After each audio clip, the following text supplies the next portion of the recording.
Voorsprong. En nu kijken naar Maureen Koos. De winnares bij de campus. Zit er weer goed in.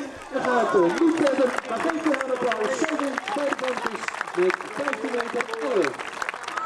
Nou, ja, wie is er?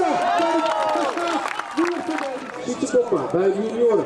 Die is heel goed bezig met de reeks. Kan er nog weer een schepje bovenop? Kan er een schepje bovenop? En Sietse Bokma gaat weer uit de richting. Maar wel voor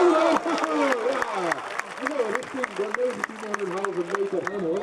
20 meter, 12 ja, dat is goed. Een halve meter is de klassement erbij. Die kijken we naar Marit van der Waal. Marit van der Waal. En die heeft de cirkel goed staan.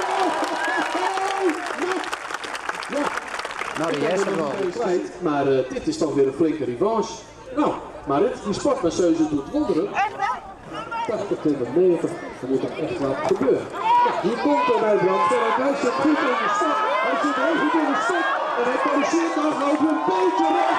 Ja, dat goed. En dat mooi gedaan. Ja. Applaus voor Maat. Ja, dat mag best tevreden zijn. Maar best